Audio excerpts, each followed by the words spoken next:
ಸ್ವಾಮಿಯೇ ನಮಃ. ಎಲ್ಲರಿಗೂ ನಮಸ್ಕಾರಗಳು. ನಾನು ಮಂಜುಳಾ. ಎಲ್ಲರೂ ಆರೋಗ್ಯವಾಗಿದ್ದೀರಾ ಅಂತ ಅಂದ್ಕೊಡ್ತೀನಿ. ನಾವು ಸುಮಾರಾಗಿದ್ದೀನಿ. ಹಾಸ್ಪಿಟಲ್ಗೆ ಹೋಗಬೇಕು ಮತ್ತು ಬೆಳಗಿಂದ ಕೆಲಸಗಳು ನಂದು. ಬೆಳಗ್ಗೆ ಎಷ್ಟಾಗುತ್ತೋ ಅಷ್ಟು ಮಾಡಿ ನಾನು ಹಾಸ್ಪಿಟಲ್ಗೆ ಹೋಗ್ತೀನಿ. ಆಮೇಲೆ ಭಾವನಾ ಮಾಡ್ಕೋತಾಳೆ.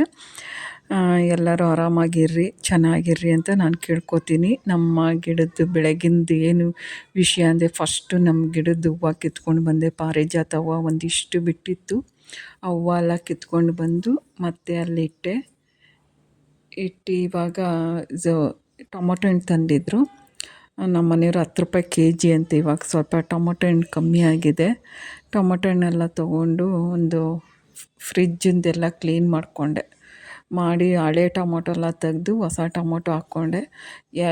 ಯಾಕೆ ಇಷ್ಟು ತಂದಿದ್ದೀರಾ ಅಂದರೆ, ಟೊಮೊಟೊ ಸಾರು, ಟೊಮೊಟೊ ಗೊಜ್ಜು, ಟೊಮೊಟೊ ಚಟ್ನಿ ಎಲ್ಲ ಮಾಡು, ಬೇಳೆನೇ ಹಾಕ್ಬೇಡ, ಎಲ್ಲ ಟೊಮೊಟೊದಲ್ಲೇ ಮಾಡು ಅಂತ ಹೇಳ್ತಾರೆ ಅವರು. ಅವ್ರಿಗೇನು ಹೇಳಿದ್ರು ಭಯನೇ. ಒಂದು ತೊಗೊಂಡು ಬಾ ಅಂದರೂ ಒಂದಷ್ಟು ಎತ್ಕೊಬಂದ್ಬಿಡ್ತಾರೆ. ಅವರು ಹೋಗೋದು ಆಟೋಗೆ. ಅವ್ರದ್ದು ಎಷ್ಟು ದುಡಿತಾರೋ ಅಷ್ಟು ಮನೆಗೆ ತರಕಾರಿ, ಹಾಲು, ಮೊಸರು ಅಂತ ಬೇರೆ ಕೈಯಿಂದ ಬರೋದೇ ಇಲ್ಲ. ಹಿಡ್ಕೊಂಡು ಬಂದುಬಿಡ್ತಾರೆ ಏನಾದರೂ ಒಂದು. ಅವ್ರಿಗೂ ನನಗೂ ದಿನನಿತ್ಯ ಜಗಳನೇ. ತರಕಾರಿದೇ ಜಗಳ ನನಗೆ. ಸ್ವಲ್ಪ ತೊಗೊಂಡು ಬಾ ಅಂದರೆ ಜಾಸ್ತಿ ತೊಗೊಂಡು ಬರ್ತೀರಾ ಅಂತೇಳ್ಬಿಟ್ಟು. ಹಳೆ ಟೊಮೊಟೊ ಎಲ್ಲ ಎತ್ತಿಟ್ಟಿದ್ದೆ, ಅದನ್ನ ಮೇಲುಗಡೆ ಇಟ್ಕೋತಾ ಇದ್ದೀನಿ. ಒಂದೆರಡು ಪಿಚ್ಕ ಅಂತಾಯಿತು, ಅದನ್ನ ಎತ್ತಿ ಬಿಸಾಕ್ತೆ ನಾನು. ಚೆನ್ನಾಗಿರುತ್ತೆ ಟೊಮೊಟೊ ಹಣ್ಣು ಚಟ್ನಿ, ಟೊಮೊಟೊ ಸಾರು ಎಲ್ಲ. ಒಂದೇ ಸಮ ತಿನ್ನೋಕ್ಕೂ ಆಗೋಲ್ಲ, ಬೋರ್ ಅನಿಸುತ್ತೆ. ತಂದಿದ್ದಾರಲ್ಲ, ಇನ್ನೇನು ಮಾಡೋದು. ಆಲೂಗಡ್ಡೆ ಬೇರೆ ಎತ್ತಿಲ್ಲ. ಆಲೂಗಡ್ಡೆ ಒಂದು 2 ಕೆಜಿ ಆಲೂಗಡ್ಡೆ ತೊಗೊಂಡು ಬಂದಿದ್ದರು. ಅವೆಲ್ಲ ಕ್ಲೀನ್ ಮಾಡಿ ಎತ್ತಿಟ್ಕೋತಾ ಇದ್ದೆ. ಹಾಸ್ಪಿಟಲ್ಗೂ ಹೋಗಬೇಕಾಯ್ತು. ಇನ್ನು ಹಾಸ್ಪಿಟಲ್ಗೆ ಹೋಗಬೇಕು, ಫಿಜಿಯೋಥೆರಪಿ ಮಾಡಿಸ್ಬೇಕು.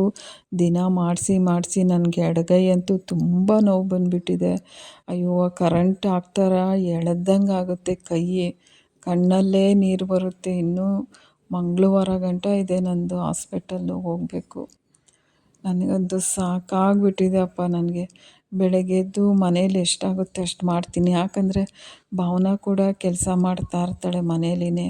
ಪಾಪ ನಾವು ಕೂಡ ಯಾವಾಗೂ ಹೇಳ್ಬಾರ್ದಲ್ಲ. ಪಾಪ ಹಂಗಿದ್ರು 11 ಗಂಟೆ ರಾತ್ರಿ ಬಂದು ಸ್ವಲ್ಪ ಆದರೂ ಪಾತ್ರೆ ತೊಳೆಯೋದೆಲ್ಲ ಮಾಡ್ತಾಳೆ. ಟೊಮೊಟೊ ಹಣ್ಣು ನೋಡಿರಿ ಎಷ್ಟು ಚೆನ್ನಾಗಿದೆ ಅಂತ ಹೇಳ್ಬಿಟ್ಟು. ಆಲೂಗಡ್ಡೆ ತಂದಿದ್ರು, ಚೆನ್ನಾಗಿರೋದೇ ತರೋದು ಅವರಂತೂ. ಎಲ್ಲ ಇವಾಗ ಫ್ರಿಜ್ಜಲ್ಲಿ ಇಟ್ಕೋಬೇಕು. ದೋಸೆ ಇತ್ತು. ನಮ್ಮ ಮನೆಯವ್ರು ಬಂದಿದ್ರಲ್ಲ, ಅವ್ರಿಗೆ ಹಾಕ್ಕೊಟ್ಬಿಟ್ಟೆ. ಅವರು ಶುಗರ್ ಇದೆ, ಮಾತ್ರೆ ತೊಗೊಂಡು ದೋಸೆ ತಿಂದರು. ಭಾವನಾ ಪ್ರಸಾದ್ ಜಿಮ್ಗೆ ಹೋಗಿದ್ದಾರೆ.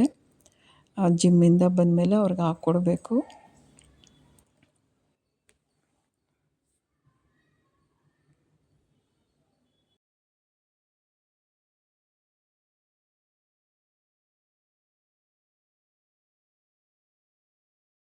ಹೂವನ್ನ ದಾರ ತೊಗೊಂಡು ಈಗ ಪೋಣಿಸ್ತೀನಿ. ಪೋಣಿಸಿಟ್ಬಿಟ್ರೆ ಆಮೇಲೆ ನಾನು ಸ್ನಾನ ಮಾಡಿಬಿಟ್ಟು ದೇವ್ರಿಗೆ ಮುಡ್ಸೋಕ್ಕೆ ಈಸಿ ಆಗುತ್ತೆ.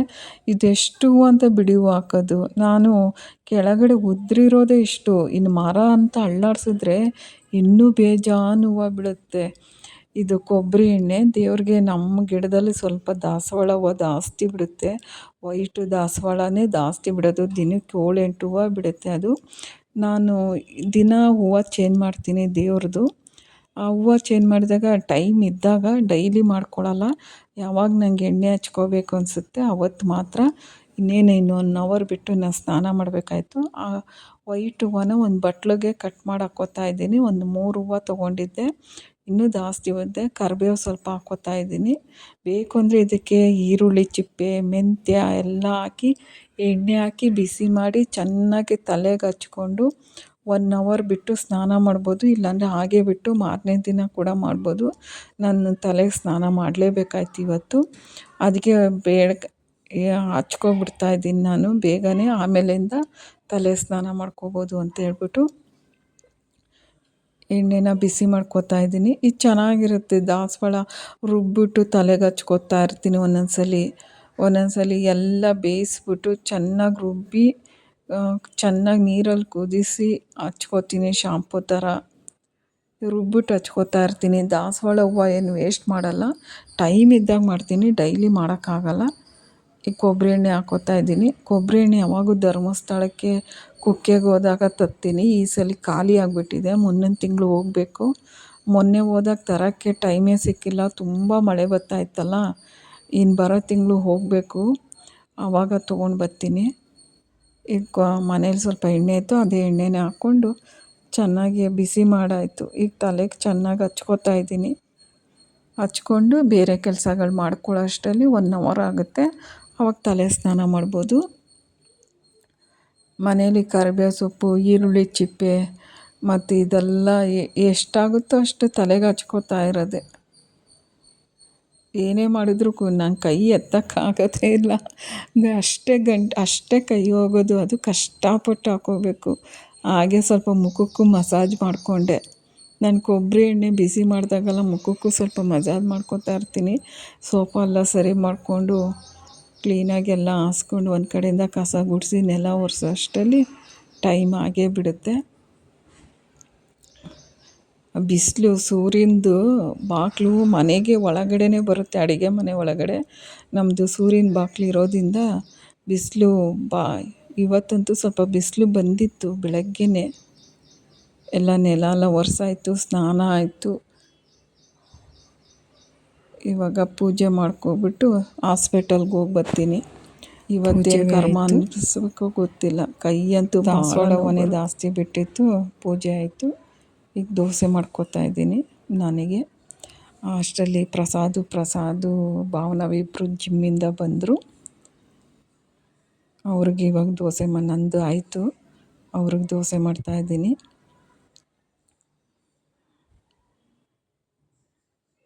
ಮನೇಲೇ ಕಾಯಿಸಿರೋದು ಬೆಣ್ಣೆ ಇತ್ತು. ಹಾಲಿನ ಕೆನೆ ತೆಗಿತೀನಲ್ಲ, ಅದು ಬೆಣ್ಣೆ ಕೂಡ ಇರುತ್ತೆ.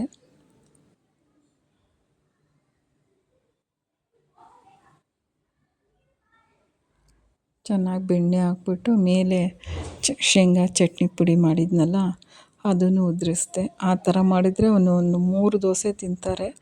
ಪ್ಲೈನ್ ದೋಸೆ ಅಂದರೆ ಅವ್ನು ತಿನ್ನೋದೇ ಇಲ್ಲ. ಈರುಳ್ಳಿ ದೋಸೆ, ಮೊಟ್ಟೆ ದೋಸೆ ಈ ಥರ ಎಲ್ಲ ಮಾಡಿಕೊಡ್ಬೇಕು.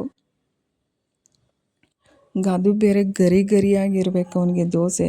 ಮೆತ್ತಗೂ ಇದ್ದರೂ ತಿನ್ನೋದಿಲ್ಲ. ರೋಸ್ಟ್ ಮಾಡಬೇಕು.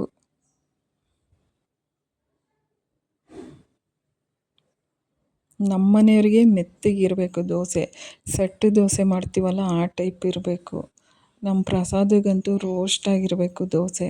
ರಘುಗೂ ಅಷ್ಟೇ ರೋಸ್ಟ್ ದೋಸೆನೇ ಇರಬೇಕು. ರೋಸ್ಟಾಗಾಗಿದೆ ದೋಸೆ.